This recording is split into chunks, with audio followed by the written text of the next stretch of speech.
آدم علیہ السلام اللہ کے پہلے نبی اور پیغمبر تھے جنہیں اللہ نے خود اپنے ہاتھوں سے بنایا، اور ہم سارے انسان انہی کی نسل ہیں۔ تو چلیے شروع کرتے ہیں with the real life story of Prophet آدم علیہ السلام۔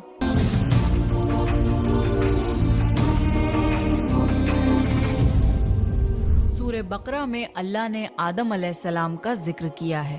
جب اللہ نے انسان کی مخلوق کو پیدا کرنے کا ارادہ کیا تو اللہ نے فرشتوں سے فرمایا، میں زمین میں اپنا ایک خلیفہ بنانے والا ہوں۔ فرشتوں کو لگا کہ شاید ان کی عبادت میں کوئی کمی رہ گئی ہے، اس لیے اللہ نے نئی مخلوق بنانے کا ارادہ کیا ہے۔ فرشتوں نے جنوں جیسی دوسری مخلوق بھی دیکھی تھی جو زیادہ عقل نہیں رکھتے تھے اور خون ریزی کرتے تھے۔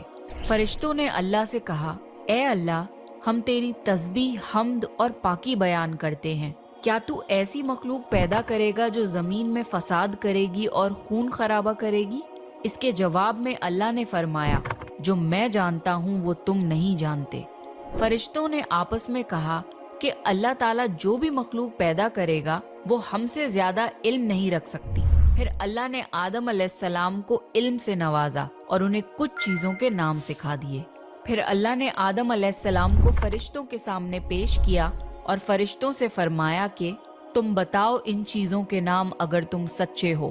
فرشتوں نے کہا کہ ہم اتنا ہی علم جانتے ہیں جتنا تو نے ہمیں سکھایا ہے، اس کے سوا ہمیں کچھ نہیں معلوم۔ پھر اللہ تعالیٰ نے فرمایا، اے آدم، تم بتا دو ان کو ان چیزوں کے نام۔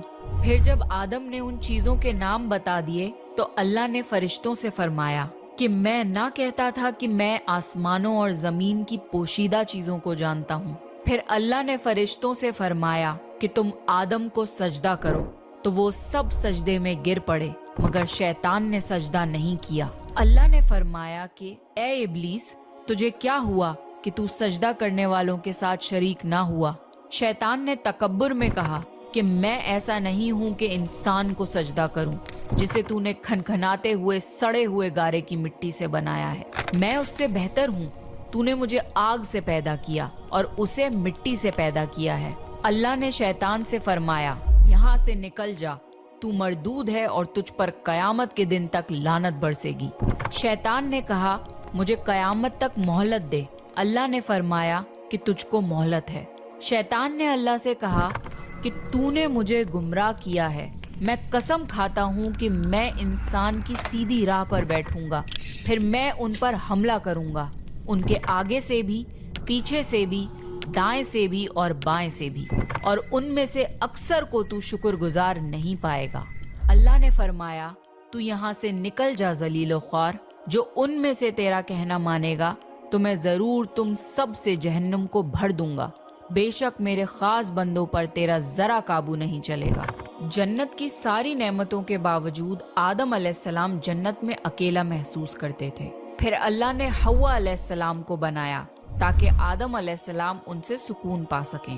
اللہ نے فرمایا، اے آدم، تم اور تمہاری بیوی جنت میں رہو، پھر جس جگہ سے چاہو تم دونوں کھاؤ، لیکن اس درخت کے پاس مت جانا ورنہ تم ظالموں میں سے ہو جاؤ گے۔